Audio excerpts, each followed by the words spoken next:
ప్రపంచానికి శాంతి సందేశాన్ని అందించిన మహాత్మా గాంధీ సరే వేరే ఏమన్నా ఉండనివ్వండి. ఆయనకి ఇవ్వకపోవడం ఏంటి? ఆయనకు ఇవ్వకపోవడం చాలా మంచిదైంది. ఆ! ఆయనకు మహాత్మాని ఎవరిచ్చారో ఎవరికి తెలియదు. ఓకే.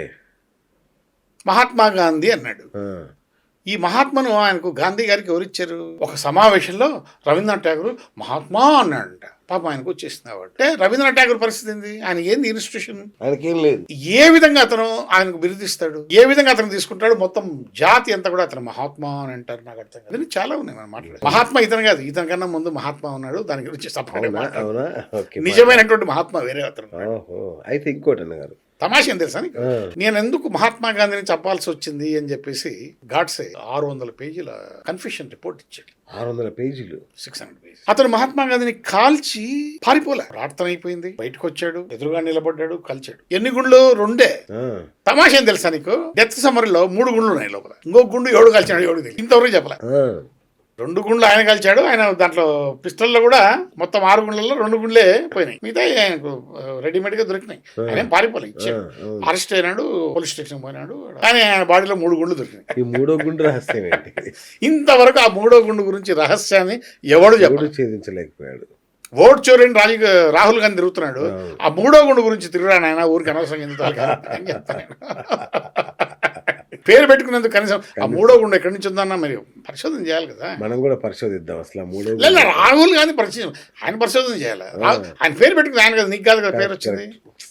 నీ పేరు శ్రీనివాస్ గాంధీ కాదు? అమ్మో, అలా నీకేం పనింది? అలా ఉంటే ఇప్పుడు నేను పార్టీ ప్రెసిడెంట్ 1962 మన చైనాతో యుద్ధం మన దేశానికి. మన దేశం ఓడిపోయింది. అయితే చాలా మంది ఏమంటారంటే ఓడిపోయింది మన దేశం కాదు, నెహ్రూ ప్రభుత్వం అంటారు, నెహ్రూ పాలన అంటారు. అసలు ఏం జరిగింది అంటే మనం ఓడిపోకుండా నెహ్రూ వల్లనే ఓడిపోవాల్సి వచ్చిందనే మాట విన్నాను నేను. నిజమా? అంటే నెహ్రూకు ఒక నోషన్ ఉంది, భారతదేశము అహింసాయుతమైనటువంటిది. అహింస భారతదేశం యొక్క లక్ష్యం. అహింసను మనము ప్రేరేపించకూడదు. అహింసను మనం ఫాలో అవుతున్నాం కాబట్టి మనకు మన దేశానికి రక్షణ ఎందుకు, మనకు సైన్యం ఎందుకు? అది వాడి ఫీలింగ్. ఏం జరిగిందంటే ఈ యదవులంతా కలిసి ఈ chief of army lieutenant general Kaul China యుద్ధం సమయంలో సెలవుపై కాశ్మీర్కి వెళ్ళిపోయాడు. ఈ కౌల్ అనేవాడు ఈ director of military operations aircraft. తన సొంత వ్యవహారంలో మునిగి ఉన్నాడు. కీలకమైనటువంటి నిర్ణయాలు తీసుకోవడంలో చాలా జాప్యం జరిగింది. తర్వాత భారతదేశంలో ఆధునిక ఆయుధాలు లేవు. రక్షణ శాఖ బడ్జెట్ విషయంలో నిర్లక్ష్యం వహించారు. చైనా హిందూ బాయ్ అనేటువంటి నినాదం నిమ్మకు నీరెత్తినట్లు వ్యవహరించారు. బాయ్ బాయ్ అన్నారు కదా, బాయ్ బాయ్ అన్నారు. ఎప్పుడు మనమేనా? అదే కదా. మనం అంటే ముస్లిం హిందూ బాయ్ బాయ్ అని మనమే అనాలా? వాళ్ళు అనరు. అస్సలు హిందూ చీనీ బాయ్ బాయ్ అని మనమే అనాలా? వాళ్ళు అనరు. ఇట్లా ఈ గందరగోళంలో మొత్తం వ్యవహారం అంతా పోయి చైనా మనల్ని చాలా ఈజీగా గెలిచి లాల్ బహదూర్ శాస్త్రి వచ్చిన తర్వాత రక్షణ శాఖ బడ్జెట్ స్థాయిని పెంచాడు. భారతదేశం తల ఎత్తుకొని గర్వంగా బతికే స్థాయికి తీసుకొచ్చాడు. అంతవరకు ఈ ఎదవ అనకూడదు. అదేనండి. అప్పటి రాజకీయ నాయకులు ఇలాంటి చెత్త శాస్త్రాలు చేస్తూ వచ్చారు. అన్నగారు ఇప్పుడు మన వాళ్ళు చాలామంది చార్ధామ్ యాత్ర అని ఇట్లా అమర్నాథ్ యాత్ర అని చేస్తుంటారు. అవును. సో వీళ్ళు బయలుదేరారంటే లక్షలు ఖర్చు అవ్వాల్సిందే. దానికి కావాల్సిన ప్రత్యేక పనులను అన్నీ లాగేస్తారు. కానీ ఈ సెక్యులర్ దేశంలోని ముస్లింలకు మాత్రం హజ్ యాత్రకు పోవాలంటే హజ్ భవన్లు ఉంటాయి, వాళ్ళకి సబ్సిడీలు, వాళ్ళకి నజరానాలు, తోఫాలు. ఏంటి వివక్ష? ఈ సెక్యులర్ దేశంలో ఈ 2 పద్ధతులు ఏంటి? ఇక్కడ మీకు చిన్న విషయం చెప్పాలి. నేను సమైక్యాంధ్రలో డాక్టర్ ఎస్ఏ ఖలీల్ బాషా అని మైనారిటీస్ వెల్ఫేర్ మినిస్టర్గా పనిచేసేటప్పుడు ఆయనకు నేను అడిషనల్ పిఎస్గా పనిచేస్తాను. ఆ సమయంలో హైదరాబాద్లో హజ్ హౌస్ మా ఆధ్వర్యంలో నిర్మాణం కాబడి. హజ్ హౌస్ ఏందో తెలుసు, హజ్ యాత్ర ఏందో తెలుసు, దాని వెనక ఉన్నటువంటి రాజకీయ కోణాలు ఇవన్నీ కూడా మనకు తెలుసు. బాధాకరమైనటువంటి విషయం, ఈ దేశంలో ఏ హిందువుకు యాత్ర చేసుకోవడానికి సబ్సిడీ, ప్రభుత్వ ప్రోత్సాహకాలు లేవు. ఇప్పుడు మనకు కాశీ రామేశ్వరం ఉంది. వాళ్లకు మక్కా మసీద్ ఉంది, మక్కా మదీనా ఉంది. మనకు గంగా ఉంది, వాళ్లకు జామ్ నది ఉంది. మనకు విశ్వేశ్వర టెంపుల్ శివలింగం ఉంది, వాళ్లకు మక్కేశ్వరుడు ఉంది. ఇక్కడ మనము మన ఆలయాల్లో గుండు చేసుకొని బట్టలతో, ఇది తెల్లటి వస్త్రాలతో లేకపోతే పంచెతో ధోతితో మనము ప్రదక్షిణలు చేస్తాం. అక్కడ వాళ్ళు కూడా గుండు చేసుకుంటారు. ప్రదక్షిణ ఎట్లా చేస్తారు? అపసవ్యంగా చేస్తారు.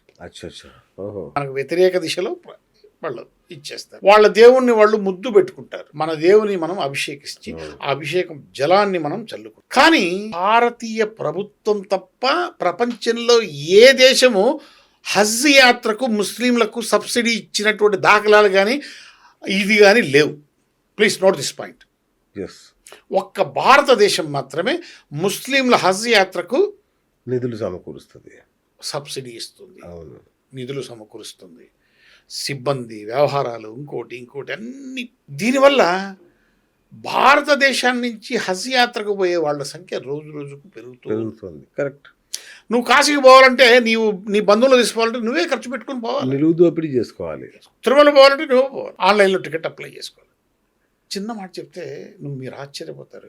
సర్దార్ సరోవరం డ్యామ్ కట్టడానికి నెహ్రూ గారు ప్రారంభోత్సవం చేశారు, శంకుస్థాపన చేశారు. వరల్డ్ బ్యాంక్ నిధులు ఇవ్వకపోతే సదరు నెహ్రూ గారు గుజరాత్లో ఉన్నటువంటి హిందూ ఆలయాలకు వచ్చేటువంటి ఆదాయాన్ని మొత్తం తీసుకొని సర్దార్ సరోవరం డ్యాము కంప్లీట్ చేశాడు. ఆ నీళ్ళు ఎవరు తాగుతారు? హిందువులు తాగుతారు, ముస్లింలు తాగుతారు, క్రైస్తవులు తాగుతారు. మరి హిందూ ఆలయాల నుంచి వచ్చేటువంటి ఆదాయంతో మీరు ఎట్లా సర్దార్ సరోవరం డ్యామ్ మీరు కంప్లీట్ చేస్తారు? సిగ్గులేదు. అదే ప్రధాని నెహ్రూ సోమనాథ్ ఆలయాన్ని మనం పునర్నిర్మాణం చేసుకునేటప్పుడు ప్రతి హిందువు మన సొంత జోబిలో నుంచి డబ్బు తీసి ఇచ్చి నిర్మాణం చేసుకున్నాం. ప్రభుత్వం నుంచి ఒక నయా పైసా మనం తీసుకున్నాం. అయోధ్య సరే, అయోధ్య కూడా మనం చేసుకున్నాం. సోమనాథ్ కూడా మనమే మన డబ్బులతో నిర్మాణం చేసుకున్నాం. కానీ ఆ నిర్మాణం అయిపోయిన తర్వాత ఆ ఆలయం ఆవిష్కరణ రోజు బాబు రాజేంద్ర ప్రసాద్ రాష్ట్రపతిని పోకుండా నిలవరించడానికి ప్రయత్నం చేస్తాడు నెహ్రూ. నెహ్రూ పోలే, కాంగ్రెస్ వాళ్ళని ఎవరిని పోనీ కూడా చేశాడు. కానీ సర్దార్ ఇది బాబు రాజేంద్ర ప్రసాద్ మాత్రం నెహ్రూను విభేదించి ఆ ఆవిష్కరణ సభకు పోయాడు. ఎంత దుర్మార్గం! మీరు అర్థం చేసుకోండి, దీన్ని మీరు అర్థం చేసుకోండి. 70 సంవత్సరాలు పట్టిందండి. నేను ఒక్కటే చెప్తున్నాను ఈ సందర్భంగా. 2059 సంవత్సరానికల్లా ఈ దేశంలో హిందువు ప్రధానమంత్రి ఉండడు. వాళ్ళ దేశ జనాభా అంత వేగంగా పెరుగుతోంది. ఓకే. కుటుంబ నియంత్రణ పెట్టింది ఇందిరాగాంధీ. 2 లేక 3 అని పాటించింది ఎవరు? మళ్ళీ ఏం చేసింది? మనమిద్దరం మనకిద్దరు అని దాన్ని పాటించింది ఎవరు? ఈ నా కొడుకులందరూ కలిసి కనీసం ఒక్కొక్కరు 3 కనండి అంటున్నారు. అప్పుడు చేసిన ద్రోహానికి ఇప్పుడు విరుగుడు. అంటే ఈ నా కొడుకులకు ఇది పోతోంది, ఇది అధికారం పోతోంది కాబట్టి భయంతో 3 కనండి, ఈ అధికారం మాకు ఇవ్వండి అంటున్నారు. ఇవన్నీ చాలా వికారాలండి.